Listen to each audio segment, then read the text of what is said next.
An effort to impose new obligations on the Department of Defense in regards to UAP transparency has become public just now. D. Dean Johnson broke this story just now. I'm going to go ahead and read through his thread and occasionally add my own commentary. Breaking. Just released text of fiscal year 2022 National Defense Authorization Act, H.R. 4350, already approved by the U.S. House of Representatives Armed Services Committee, contains a 571-word section to impose new obligations on DoD regarding unidentified aerial phenomena. H.R. 4350 was approved by the full House Armed Services Committee on September 2nd, 2021 by 57-2 vote, but text has only now been made public. The House Committee's UAP-related requirements differ from those contained in a proposed Intelligence Authorization Act, S. 2610, approved by the Senate Select Committee on Intelligence in July. The two bills are not in direct conflict, but they take somewhat different approaches. The House language has more detailed substantive requirements on some points, but requires less frequent reports to Congress. I'll continue reading the remainder of his tweets using threadreaderapp.com. These two sets of UAP-related requirements should be viewed as proposals, part of a work in progress involving at least 4 key committees and other players as well. Defense authorization and intelligence authorization bills are often, but not always, merged during the legislative process. More likely than not, a single set of UAP-related requirements applicable to both military and intelligence community components will be hammered out during the months ahead. The Senate Armed Services Committee approved its own version of a NDAA on July 21st. The text has not yet been made public, but I doubt that you will see the detailed House UAP language replicated in the public bill as approved by the Senate Armed Services Committee. The House Intelligence Committee has not yet produced its version of an IAA.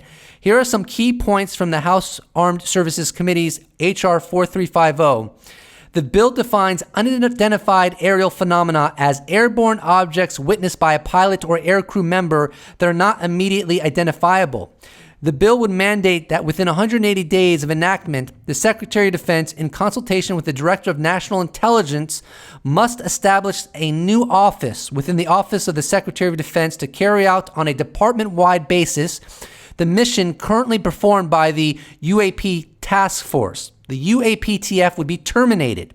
Enactment of this language would be, it seems to me, a congressionally mandated elevation of subject matter of unidentified aerial phenomena. If this bill is to be enacted, then within 180 days, a new office within the Office of the Secretary of Defense would be established to study UAP and would replace the UAP Task Force. And this is an absolutely enormous deal because, as Elizondo has explained in the past, a task force is really a temporary effort and certainly would never have the gravitas of a permanent established office to study UAP. So as Dean Johnson has pointed out, this would be an elevation of the seriousness taken of the subject with the institution of a new permanent office. The bill enumerates 7 duties for the new UAP office, including centralization and standardization of reporting procedures from each military department, evaluating links between unidentified aerial phenomena and adversarial foreign governments, other foreign governments, or non-state actors, evaluating the threat that such incidents present to the United States, coordinating with other departments of the federal government, and coordinating with allies and partners of the United States as appropriate to better assess the nature and extent of UAP. The bill also requires that beginning December 31st, 2022, the Secretary of Defense submit an annual report on UAP to the Congressional Armed Services, Intelligence, and Foreign Affairs Committees, 6 committees. It does not specify whether these reports should be submitted in classified or unclassified form or both. The bill mandates that these reports shall include 10 specific things, including an analysis of data relating to unidentified aerial phenomena collected through geospatial intelligence, signals intelligence, human intelligence, and measurement and signals intelligence, the number of reported incidents of unidentified aerial phenomena over restricted airspace of the United States, an update on the coordination by the United States with allies and partners on efforts to track, understand, and address UAP, an update on any effort underway on the ability to capture or exploit discovered unidentified aerial phenomena, an assessment of any health-related effects for individuals that have encountered UAP. The part of the bill asking for any updates on efforts underway to capture or exploit discovered UAP is fascinating, to say the least. We could put under that umbrella a retrieval of a UAP in the effort to back engineer it. And so it looks like Congress is specifically asking for information on that proposition. And so we are at a new phase in transparency, I would argue, when the Congress is asking for explicit information on such possibilities. And in August of 2020, Chris Mellon was interviewed and he talked about this very proposition.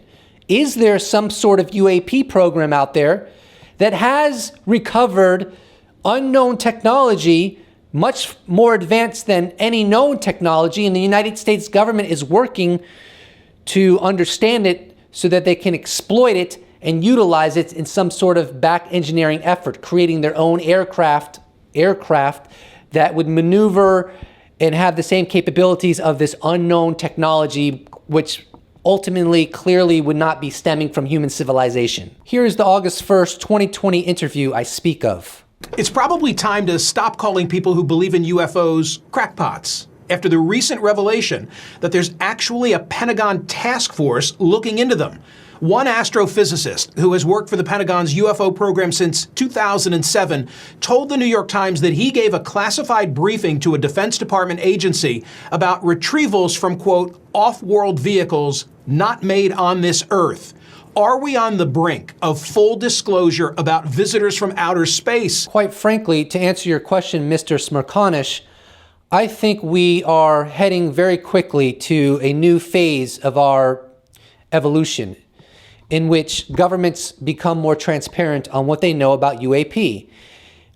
And I think the United States, with its vast military apparatus, array of satellites and sensor systems, has smoking gun evidence that we are not alone, that we are being engaged by another intelligence or intelligences. And yes, I do think that is going to become clear in the relative near future. And I'm okay with saying that, and I'm okay with putting that on the record. I'm not 100% confident this is going to happen, but this is my reading of the situation right now. Do you believe that there are objects in our possession, broadly defined our possession, that are from something other than this Earth? What I will say about that is that I think that assertion should be taken seriously. I'm aware I know Eric very well. I understand his arguments. I was present at his briefings on the Hill, and he tried to provide some leads for them to follow to enable them potentially to confirm this.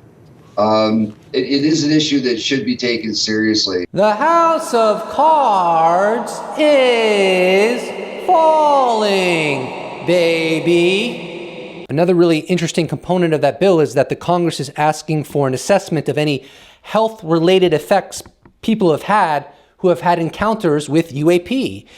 And we all know about this, whether it's Rendlesham Forest or the Travis Walton UFO event or Cash Landrum and many, many more.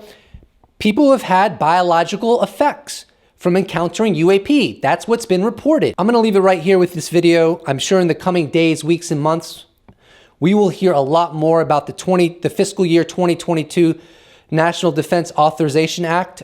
And I just wanted to get this video up real quick because this news is breaking literally right now. Special thanks to Dean Johnson for breaking this news and allowing all of UFO Twitter to be apprised of the situation.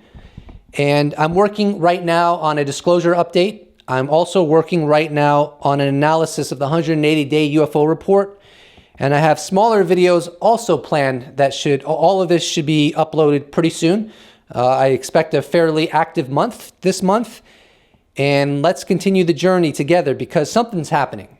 You know, something is really happening. I can't tell you what it is. Maybe I'm wrong, right? Maybe my government's just dumb and there's a lot of dumb people and UFOs are just a manifestation of people being dumb. Some people think that. Some people think that this is just a people problem. It's not really a unidentified aerial phenomena problem. I disagree with that analysis. I would bet against that analysis, but we're all going through this journey together. And together we're going to see where this takes us. Please do not forget to subscribe. If you'd like to support this channel, you can check out my merch shop where I sell t-shirts. You can become a patron. You can become a YouTube member. You can even send me a one-time donation if you will. All of those potentials are in the description below, or you can just slap a like on this bad boy and I will appreciate it so much. Thank you so much for watching, and I look forward to seeing you in the next episode. Special thanks to all YouTube members, patrons, those that have bought merch, and those that have given me one-time donations. I couldn't do without you. Thank you so much. See you in the next episode.